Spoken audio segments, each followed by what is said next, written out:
Hey guys, this is video try 1002, so let's see if we can get through it this time. I want to talk about addiction. It's weighing on me.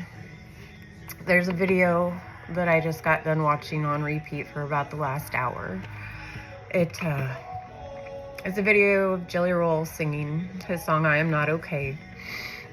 And there's a little girl in the crowd that has a sign. And Jelly Roll chokes up trying to get through the song. And the little girl's sign says, I lost my mom in August, I'm paraphrasing. And that she had wrote the words from his songs in her journal. And that she knew if her mom could be there, she would. That's the one thing about addiction is you want to be there. You want to show up. You don't want to be the person that isn't present, that is missing. And that even when they are physically there, they're not there. And I don't want to be that person anymore. So if I can help somebody else avoid that, escape that, well then damn it, I'm going to keep making these videos and I'm going to keep putting it out there. Because the look on that little girl's face of heartbreak, that's the face of addiction, folks. The picture of the methed out person on the poster with no teeth and completely looks like death. Yes, that is what addiction does to you. The effect, the true effect, is the look on that little girl's face who lost her mom. That's what addiction does. Addiction kills. Addiction does not give a flying fuck about who you are, where you've come from, or what you've become. Addiction solely cares to kill you. Nothing else. Nothing more, nothing less. Death is all it wishes upon anyone. And, you know what? I look to Jelly Roll a lot. I look to his wife. They are two people that have lived the life, and not only do they talk the talk, but they walk the walk. It's really easy to say that, you know what, I'm a supporter and I'm going to recover out loud so I can fight for everyone else suffering. But you know what? When it comes time to speak up, when it comes time to go, hey, you need to listen to me, it's a lot different to walk the walk and talk the talk. But you know what, folks? Those two people do it daily. They are unapologetically themselves. They don't sugarcoat shit. They tell you how it is. And that's something I appreciate. I don't want to be sugarcoated. I don't want to have things fluffed so it's easier to comprehend for me. Tell me how it is. Be transparent. Don't fuck around. Be truthful. Be honest. Because if we're not truthful and if we're not honest, we can't make change. And I've seen Jelly Roll twice now. And I sure hope I can see him a million times more to come. The first time I saw Jelly Roll was after I had left rehab, and I had already relapsed, but I was back on the road of recovery. I was sober again. No, I wasn't. I was lying my ass off to every person I could, because that's what the addict does. The addict lies. The addict does anything they can to hide themselves so they can keep doing what they want to do, whether they're ashamed of it or not. So this first time I saw Jelly Roll, I was drunk off my ass. And one of the openers, I had heard of her, didn't really know her music. But apparently I was singing every note to every song she had extremely loud. And none of my words were right. None of it was right. My husband tells me this, so I believe it. He wouldn't sugarcoat that no, honey, you were horrible. And I'm sure I was. I remember part of that concert. Don't remember the whole thing, but I remember part of it. Now, fast forward to last summer, I, by the grace of God, got to see him again out in Cheyenne, Wyoming at the Cheyenne Frontier Days. And that was an experience I will never forget. And I hold on to it because it gives me strength and it gives me hope.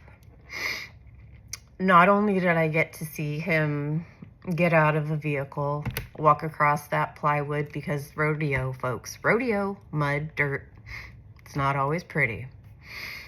But I got to watch him walk across that and walk up the stairs to that stage and go spread his message of hope to a sold out crowd. And wow, was that phenomenal. Not only was I in front of the barrier, in front of the stage, I was so close. So close that he's real. Like, holy shit, this man is real. Obviously, I know he is. But to be able to be that close to someone that I hold on such a high pedestal, that was amazing. I love that they can be unapologetically themselves.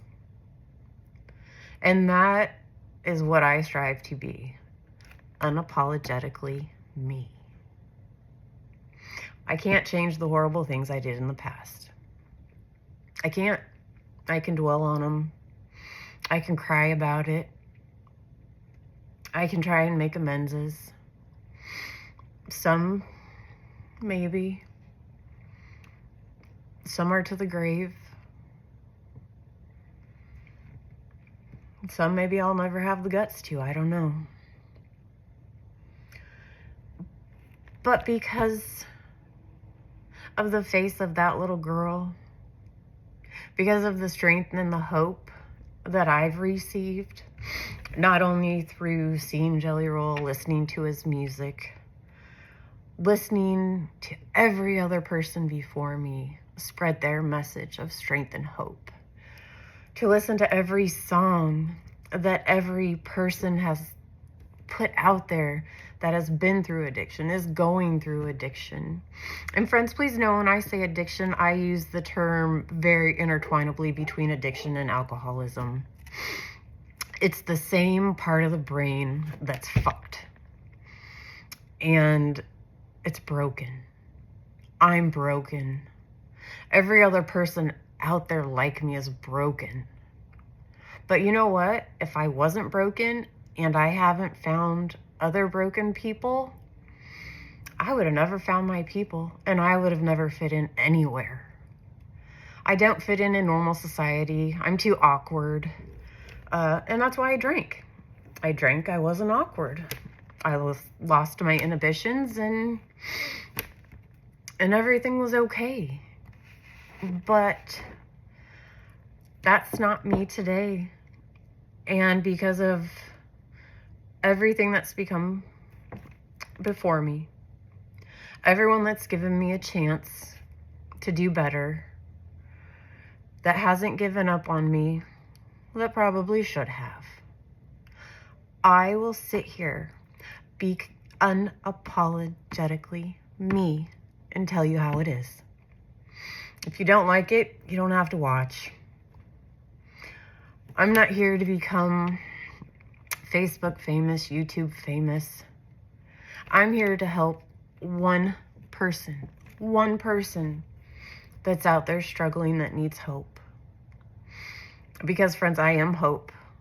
I have relapsed countless times. I can't tell you, folks. I can't tell you how many times I've relapsed in the past. I can't sit here and I cannot tell you that I will not relapse again, because I do not know. I do not know what the future holds. The only thing I can guarantee you is that I am sitting here speaking to you right now sober. And I have every intention of taking a bath and sitting on my couch the rest of the night as soon as I'm done with this video. And you know what? None of it involves drinking. It involves me being content with who I am today, not needing that drink, not needing security from something outside of me. It's not an easy road. It's a daily battle. It's a mental battle. It's a physical battle. But together we can get through it. Together we can help stop the look on that little girl's face, because she lost her mom too soon, because the addiction was stronger. I'm not saying that little girl's mom wasn't strong. I'm sure she was tough as fucking nails. We all are. But until you have been there, until you have experienced what that addiction does to you, once it grabs hold, you don't understand. And it's okay. It's okay to not understand. I pray to God that most people don't and never will. But I want to break the stigma. We don't have to live like that. We don't look down on people who are going through it because they can't find a way out. I could be standing right in front of you and putting my hand out to help. But if the addiction is strong, so strong that you can't see through it anymore, it's not the person making the choice, it's the addiction making the choice. I was there for a very long time. I wanted to quit drinking. I wasn't the person I wanted to be. The addiction was stronger than I was. I knew I was hurting people. I knew I was hurting myself. I prayed to die so I didn't have to wake up and do it again the next day. And friends, by the end, if I didn't drink, I would go into detox and I couldn't function. Period. I couldn't function. But the addiction and the alcohol with the effects it had on my body, the addiction with the hold it had over my mind, not everyone can fight it. And I want to help everyone try. So you know what? Let's keep addiction in our minds. Let's remember to never, folks, let me say that again, never judge someone because you don't know what they're going through. They may look at you and smile and look perfect on the outside, but folks, that may be the most broken person you've ever met in your entire life on the inside. So be kind. Get outside yourself. Because you know what? You got to get outside yourself to see what's going on around you. Let's not let other little girls or boys, any child, let's never let that child have to have that hurt again because addiction took their mom or took their dad or anybody else valuable to them, folks. So you know what? Today, I am sober. I am unapologetically myself, and I hope you are too.